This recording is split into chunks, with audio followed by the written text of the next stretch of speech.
Hello दोस्तों, कैसे हैं आप। आज की क्लास में हम देखेंगे टीडीएस। टीडीएस की फुल फॉर्म होती है टैक्स डिडक्शन एट सोर्स, उद्गम स्थान पर कर की कटौती। ठीक है, कहने का मतलब है कि जब हमने किसी को सेवा दी, ठीक है, ठीक है, जब हमने किसी की सेवा ली तो उसका जो पेमेंट उद्गम होता है ना, वहीं पे हमें क्या करना है, टैक्स काट लेना। उसी को कहते हैं टीडीएस। रिलेटेड होता है इनकम टैक्स के, तो इनकम टैक्स से रिलेटेड होता है। ठीक है, तो हम आज की क्लास में टीडीएस देखेंगे। ठीक है, तो चलते हैं हम अपने F11 फीचर्स में। सबसे पहले हम क्या करेंगे, F11 फीचर से अपना टीडीएस क्या कर लेंगे, यस कर लेंगे। तो यहाँ से हम F11 में चलेंगे कंपनी फीचर्स में, और यहाँ से टीडीएस को हम क्या कर लेंगे, इनलेबल कर लेंगे। ठीक है, जैसे मैंने टीडीएस को इनलेबल कर लिया तो यहाँ पर कंपनी का जो 10 रजिस्ट्रेशन नंबर है पहले वो हमें फिल करना होगा। तो हम पहले कंपनी के 10 रजिस्ट्रेशन नंबर है वो फिल कर लेते हैं। ठीक है, फिर है tax deduction and collection amount number. ठीक है, तो यहाँ पर हम tax deduction and amount number क्या कर लेंगे, फिल कर लेंगे अपनी कंपनी के जो भी हैं। ठीक है, ठीक है, पैन कार्ड फॉर्मेट में होते हैं। तो ये इतना भरने के बाद में अपनी कंपनी का टाइप, कंपनी है या इंडिविजुअल हब है, ठीक है, तो कंपनी का टाइप सेलेक्ट कर लेंगे। ठीक है, यहाँ पर डिडक्शन ब्रांच, जो ब्रांच अपनी, जैसे कि हमारी ब्रांच है झुंझुनू। ठीक है, अब यहाँ पर सेट एज रिस्पॉन्सिबल पर्सन है जो टैक्स डिडक्ट करता है, उसकी पूरी डिटेल यहाँ पर आ जाएगी। नेम,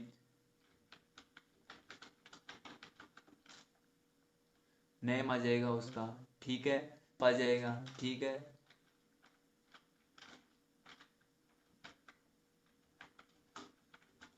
सन ऑफ आ जाएगा, डेजिग्नेशन आ जाएगा। ठीक है, पैन नंबर आ जाएंगे उसके। इस प्रकार से हम उनकी प्रॉपर डिटेल हम फिल करके यहाँ पर सबमिट कर देंगे। ठीक है, फिर आता है अपना ignore IT exemption limit to TDS deduction. इनको क्या रखना है, नो रखना है। Activate TDS for stock items, इनको दोनों को क्या रखना है, नो रखना है। ठीक है, ये तो अपनी टीडीएस की डिटेल की इंफॉर्मेशन। ठीक है, अब टीडीएस डिडक्ट कौन कर सकता है, टीडीएस डिडक्ट कौन कर सकता है, टीडीएस डिडक्ट वही कंपनी कर सकती है जो कंपनी लॉ, बिजनेस लॉ के अकॉर्डिंग क्या करती है, अपनी खातों का क्या कराते हैं, निरीक्षण करवाती है या फिर ऑडिटिंग करवाती है। वही कंपनी क्या कर सकती है, टीडीएस डिडक्ट कर सकती है, उसके अलावा कोई कंपनी नहीं कर सकती। ठीक है, तो ये चीज़ है, तो टीडीएस डिडक्ट वही कंपनी कर सकती है जिनका अंकेक्षण होता है फाइनेंशियल में। ठीक है, तो ये चीज़ होती है। अब हम चलेंगे वाउचर में। आज की क्लास में पढ़ेंगे कि सैलरी पे टीडीएस कैसे कटेंगे। तो सबसे पहले हम चलेंगे वाउचर में। तो वाउचर में चलेंगे। ठीक है, तो हम क्या करेंगे, टीडीएस परचेज समय करते समय हम काटेंगे। ठीक है, तो यहाँ पर हम जिस पार्टी को हम सैलरी दे रहे हैं उसका नाम रख लेंगे। जैसे कि मैं दे रहा हूँ वर्मा को दे रहा हूँ। ठीक है, राकेश वर्मा को सैलरी दे रहा हूँ, तो क्या होगा, मैं सन्ड्री क्रेडिटर्स में लेके चलूंगा अभी इसको। ठीक है, और इसका मैं टीडीएस इसमें यस रख लूँगा। ठीक है, अब यहाँ पर मैं इसको ले लेता हूँ कि किस टाइप का ये है, कंपनी है, कोई कंपनी रेजिडेंट है, तो सैलरी दे रहा हूँ तो मैं एक इंडिविजुअल हैव दे रहा हूँ। ठीक है, रेजिडेंट है। ठीक है, यहाँ पर इनको यस करते हुए आगे चलूंगा। ठीक है, इस प्रकार से मैंने पार्टी बना ली है। ठीक है, पार्टी की डिटेल फिल कर ली है। उसके पश्चात हमें हमने क्या करना है, हमें क्या करना है, पर्टिकुलर। अब देखो, आपको जो परचेज करना है वो क्या करना है, अकाउंटिंग मोड में करना है। अगर आपके पास ऐसी स्क्रीन नहीं आ रही है तो आप क्या करोगे, यहाँ पर हमें कंट्रोल के साथ एच प्रेस करना है और यहाँ पर चुनना है accounting mode. Item mode select होगा बाय डिफॉल्ट, में यहाँ पर अकाउंटिंग इनवॉइस से सेलेक्ट करना है, तो आपके पास ये नेम आ जाएगा। ठीक है, तो इतना करने के बाद में तो मैं यहाँ पर सैलरी की लेजर क्रिएट कर लेता हूँ। सैलरी क्या है गई, इनडायरेक्ट एक्सपेंसेस। ठीक है, और यहाँ पर मुझे टीडीएस को क्या करना है, अप्लीकेबल करना है। यहाँ पर टीडीएस के लिए क्या करना है, नेचर ऑफ पेमेंट को क्रिएट करना है। ठीक है, तो यहाँ पर हमें नेचर ऑफ पेमेंट को क्रिएट करना पड़ेगा। ठीक है, तो यहाँ पर आपको पहले तो हमें पता होना चाहिए कि कौन कौन से टीडीएस के नेचर होते हैं, वो हमें देखना होगा। तो यहाँ पर हम पहले हम जान लेते हैं कि किस किस प्रकार के टीडीएस के नेचर हो सकते हैं। तो हम टीडीएस के नेचर देख लेंगे। तो ठीक है, तो इनकम टैक्स सेक्शन के अकॉर्डिंग होते हैं, तो इनके सेक्शन होते हैं। तो 192 सेक्शन 192 के अधीन पेमेंट ऑफ सैलरी। तो पेमेंट ऑफ सैलरी में क्या होता है, एज पर इनकम टैक्स, यानी कि इनकम टैक्स रूल के अकॉर्डिंग सैलरी पे टीडीएस काटा जाता है, नॉर्मल रेट पर। जो रेट अपनी इनकम टैक्स की होती है उस रेट पर हमें टीडीएस काटा जाता है। ठीक है। इसमें देखो आपको सैलरी पे किस प्रकार से है कि अप टू 2.5 लाख तो क्या होती है, एग्जेम्प्ट होती है। ठीक है। फिर क्या होती है, 2.5 लाख से 5 लाख तक 5% आपका टीडीएस डिडक्ट किया जाता है। ठीक है। फिर 5 लाख से 7.5 7.5 लाख तक 10% काटा जाता है, जो पहले 20% था। ठीक है। फिर 7.5 लाख से 10 लाख तक 15% काटा जाता है, जो पहले 20% था। इस प्रकार से अपनी टैक्स की जो डिटेल्स है वो है। अगर आपको इसको विस्तार से देखना तो आप इनकम टैक्स डिपार्टमेंट की वेबसाइट पर जाके चेक कर सकते हो। ठीक है। तो हम यहाँ पर मोस्ट चीज़ों को कवर करते हुए चलेंगे। तो यहाँ पर अब पहला आएगा, फिर दूसरा आएगा, यहाँ पर दूसरा आएगा सेक्शन 192 ए के अकॉर्डिंग। तो यहाँ पर पेमेंट ऑफ प्रोवाइडेंट फंड, अगर कंपनी क्या करती है, प्रोवाइडेड फंड का पेमेंट करती है तो जो लिमिटेड है वो 50,000 पर एनम, यानी कि प्रत्येक साल 50,000 का पेमेंट होता है तो 10% टीडीएस डिडक्ट किया जाएगा। ठीक है। अगर सेक्शन 193 के अकॉर्डिंग इंटरेस्ट ऑफ सिक्योरिटी, अगर किसी सिक्योरिटी पर इंटरेस्ट चुकाया जाता है या प्राप्त किया जाता है तो उस पर 10,000 रुपये पर एनम के अकॉर्डिंग 7.5 इंडिविजुअल पे लगेंगे, यानी कि इंडिविजुअल है। ठीक है। यहाँ पर अदर सेक्शन है तो इंडिविजुअल पे कितना लगेगा, 7.5। अदर सेक्शन कंपनी वगैरह पे क्या लगेंगे, 7.5 ही लगेंगे। ठीक है। फिर अगर डिविडेंड पेमेंट किया जाता है तो क्या होता है, डिविडेंड लाभांश होता है तो लाभांश के लिए कितना लगेगा, 5,000 पर एनम के अकॉर्डिंग लगेगा। इंडिविजुअल पे नहीं लगेगा, ये अदर पे लगेगा। ठीक है। इंडिविजुअल पे कोई लाभांश प्राप्त नहीं किया जाता। ठीक है। तो अदर सेक्शन पे लगता है। अदर पार्टी मतलब यहाँ पर कंपनी से रिलेटेड किया गया। ठीक है। फिर है 194A के अकॉर्डिंग अदर इंटरेस्ट सिक्योरिटी से, कोई भी अदर इंटरेस्ट सिक्योरिटी के अकॉर्डिंग 40,000 पर एनम से क्या होता है, इंटरेस्ट प्राप्त करता है कोई बंदा, कोई पार्टी, तो उसको 7.5% के अकॉर्डिंग इंटरेस्ट टीडीएस डिडक्ट होगा उनका। ठीक है। फिर अपना होता है 194B। 194B में क्या बताया गया है, विनिंग एंड लॉटरीज, यानी कि विनिंग एंड लॉटरीज के अकॉर्डिंग अगर कोई बंदा विनिंग करता है या फिर लॉटरी टिकट से विनिंग करता है, जैसे कि हम कोई गेम खेल के, कोई पजल खेल के हम कोई अमाउंट विनिंग करता है, अगर वो विनिंग 10,000 से ऊपर है तो 30% टीडीएस काटा जाएगा। जैसे आजकल चलते हैं ड्रीम 11, जो भी आपका फंटेंसी 11 जो भी आप प्ले करते हो तो उसमें 30% से अधिक या 30% टीडीएस डिडक्ट किया जाएगा। ठीक है। फिर होता है 194C, सेक्शन 194C कहते हैं कॉन्ट्रैक्टर एंड सब कॉन्ट्रैक्टर में अगर पर बिल के अकॉर्डिंग 30,000 और एक मुश्त 1 लाख तक का भुगतान किया जाए तब क्या होगा, पर एनम के अकॉर्डिंग 7.75 टैक्स डिडक्ट होगा और अदर के लिए 1.5। ठीक है। इसी प्रकार इंश्योरेंस कमीशन के लिए 15,000 पर एनम के अकॉर्डिंग 3.75 और 3.75 डिडक्ट किया जाएगा। इसी प्रकार आपका LIC पेमेंट, अगर कोई LIC का सेक्शन 194DA के अकॉर्डिंग LIC का पेमेंट होता है, अगर वह 1 लाख तक का होता है, अगर 1 लाख तक का होता है LIC का पेमेंट तो क्या होगा, 3.75 के अनुसार 3.75% क्या निकाला कटा जाएगा, टैक्स डिडक्ट किया जाएगा। ठीक है। LIC पेमेंट पर 1 लाख पर एनम होने पर 3.75% की दर से टैक्स डिडक्ट किया जाएगा। ठीक है। फिर होता है 194G के according commission ETC on sales of lottery and ticket, यानी कि किसी कमीशन या फिर कोई हम लॉटरी या फिर लॉटरी टिकट क्या करते हैं, सेल्स करते हैं, तो उस पर क्या काटा जाएगा, टीडीएस काटा जाएगा। कितने पर, 15,000 पर एनम के अकॉर्डिंग 3.25% या 3.75%, 3.75% अदर पे हो चाहे कम, इंडिविजुअल प्रो दोनों पे डिडक्ट किया जाएगा। कमीशन ऑन ब्रोकरेज, अगर ब्रोकरेज दलाली से कोई कमीशन प्राप्त होता है सेक्शन अंडर 194H के अकॉर्डिंग तो उस पर 15,000 पर एनम के अकॉर्डिंग 3.75% की दर से टैक्स डिडक्ट किया जाएगा। Rent on plant and machinery, ठीक है, rent on plant and machinery पर अगर 2,40,000 के अकॉर्डिंग पर एनएम में क्या होगा, 1.5% की दर से क्या काटा जाएगा, इंटरेस्ट टीडीएस डिडक्ट किया जाएगा। इसी प्रकार लैंड एंड बिल्डिंग और फर्नीचर के लिए 2,40,000 पर एनएम के अकॉर्डिंग 7.5% की दर से टीडीएस डिडक्ट किया जाएगा। अगर प्रोफेशनल फी ऑन टेक्नोलॉजी तो इस पे क्या होगा, 30,000 पर एनएम के हिसाब से 1.5% टीडीएस काटा जाएगा। और अगर प्रोफेसर फी क्या और रॉयल्टी पर हो तो 30,000 पर एनएम के अकॉर्डिंग 7.5% के अकॉर्डिंग टीडीएस काटे जाए। इस प्रकार से टीडीएस की डिटेल है।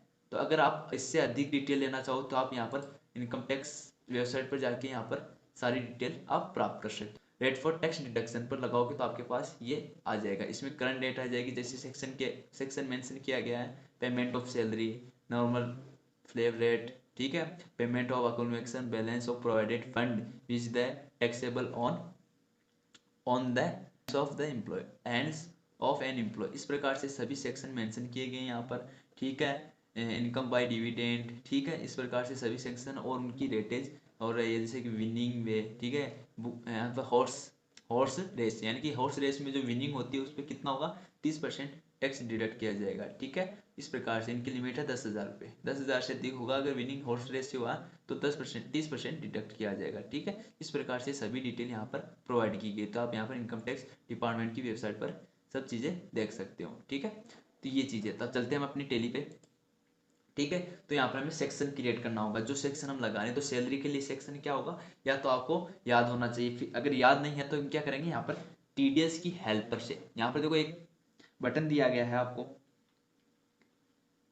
यहाँ पर एक बटन दिया गया है हेल्पर। तो इसको आप क्या एल्ट के साथ एच प्रेस करोगे ना, एल्ट के साथ एच प्रेस करोगे तो आपके पास क्या हो जाएगा, हेल्पर, टीडीएस हेल्पर ओपन हो जाएगा। जिससे क्या क्या आप आसानी से क्या कर सकते हो, आसानी से क्या कर सकते हो, सेक्शन को सिलेक्ट कर सकते हो कि कौन से सेक्शन के अधीन आप क्या टीडीएस डिडक्ट करें। जैसे सैलरी, रेंट ऑन बिल्डिंग, ये सब सेक्शन आपको प्रोवाइड किए जाएंगे, ठीक है। तो इसके अकॉर्डिंग आप क्या कर सकते हो, सेक्शन को सेलेक्ट कर सकते हो। अगर उसमें एक शर्त होगी कि आपका जो जो सिस्टम है वो नेट से कनेक्ट होना चाहिए, ठीक है, प्लस लाइसेंस वर्जन में आपकी टैली होनी चाहिए, तभी ये हेल्पर बॉक्स ओपन होगा, नहीं था नहीं होगा, ठीक है। तो मैं यहाँ पर सेक्शन मैनुअली बना रहा हूँ, तो मैनुअली बनाने के लिए मैं यहाँ पर लगा रहा हूँ सैलरी के लिए, सैलरी पे, ठीक है।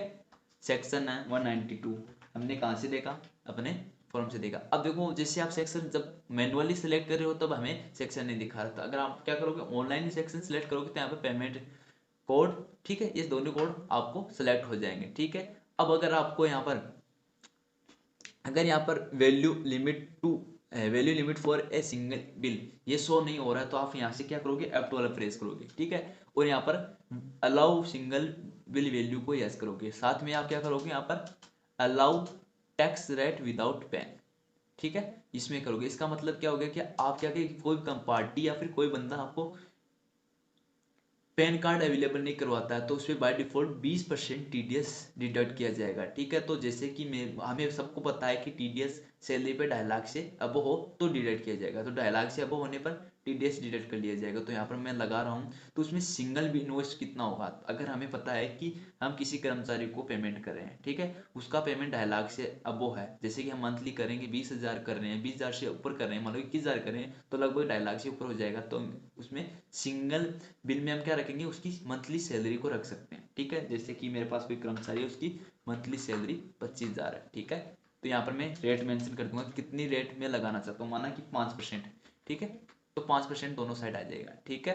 तो यहाँ पर दोनों साइड तरफ 5 आएगा। विदाउट पेन का मतलब है कि अगर पेन प्रोवाइड नहीं कराएगा तो 20% टीडीएस डिडक्ट होगा, ठीक है। यहाँ पर लिमिट हो गई 2.5 लाख, ठीक है। इस प्रकार से मैं इसको एक्सेप्ट करवा दिया, ठीक है। और इसको मैंने क्या करवा दिया, एक्सेप्ट करवा दिया, ठीक है। जैसे एक्सेप्ट करवा दिया, यहाँ पर मैं जैसे कि 26,000 इनको सैलरी पेमेंट कर रहा हूँ, ठीक है। जैसे मैंने 26,000 सैलरी पेमेंट की, यहाँ पर एक लेजर और क्रिएट कर लूंगा, टीडीएस ऑन सैलरी, क्योंकि टीडीएस की रेट अलग अलग, जैसे सैलरी कमीशन के लिए अलग अलग रेटेज है, तो इसके लिए हमें हर बार अलग लेजर क्रिएट करनी होगी, सैलरी के लिए अलग रखनी होगी, कमीशन के लिए अलग रखनी होगी, रेंट के लिए अलग रखनी होगी। तो मैंने टीडीएस ऑन सैलरी पर, इस पे आएगा ड्यूटीज एंड टैक्स, ठीक है। यहाँ पर टीडीएस सिलेक्ट करना है, ठीक है। यहाँ पर अपना जो सेक्शन बनाया था नेचर ऑफ पेमेंट में उसको सिलेक्ट करके उसको एक्सेप्ट करवाना है, ठीक है।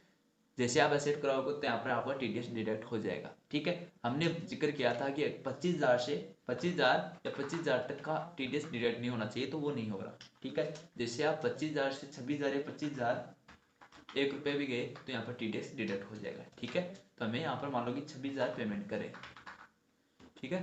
तो 26,000 के अकॉर्डिंग पेमेंट टीडीएस का डिडक्ट हो, इसको हम क्या करा लें, एक्सेप्ट करवा लेंगे, ठीक है। बाय डिफॉल्ट मैंने इसको एक्सेप्ट करवा लिया, ठीक है, हो गया। अब हम क्या करेंगे, टैक्स की रिपोर्ट देखेंगे। तो यहाँ पर जाएंगे डिस्प्ले, यहाँ पर जाएंगे टीडीएस रिपोर्ट्स, यहाँ पर जाएंगे फॉर्म।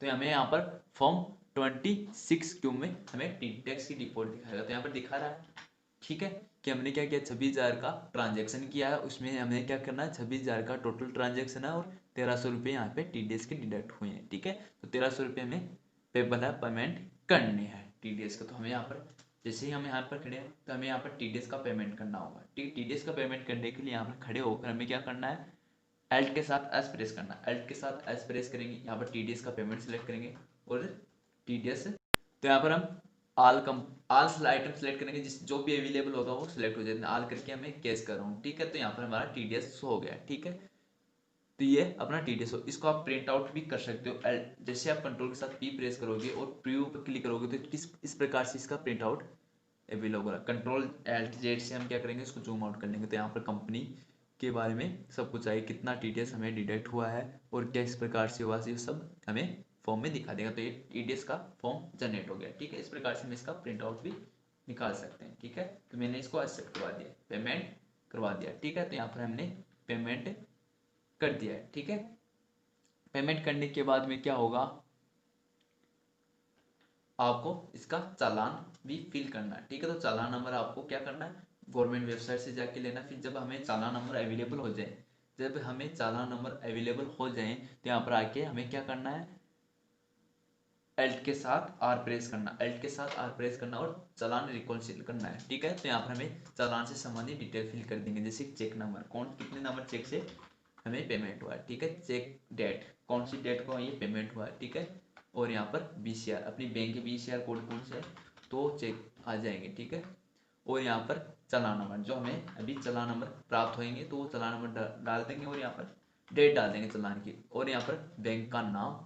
ठीक है, जिस बैंक से हुआ है पेमेंट उस बैंक का नाम आ जाएगा और ब्रांच आ जाएगी, जैसे कि हमारे कितने झुंझुनू की जो ब्रांच है वो है। ठीक है, इस प्रकार से हम क्या करा देंगे, एक्सेप्ट करा देंगे, तो चालान क्या हो जाएगा, पेमेंट हो जाएगा। टीडीएस आउटस्टैंडिंग की रिपोर्ट हम यहाँ से देख सकते हैं, कोई भी टीडीएस बकाया नहीं। इस प्रकार से हम क्या कर सकते हैं, टीडीएस पेमेंट कर सकते हैं, टीडीएस के ट्रांजेक्शन कर सकते हैं। आज हमने देखा टीडीएस ऑन सैलरी। अब अगली क्लास में हम देखेंगे कि टीडीएस को जीएसटी के साथ कैसे मैनेज करेंगे।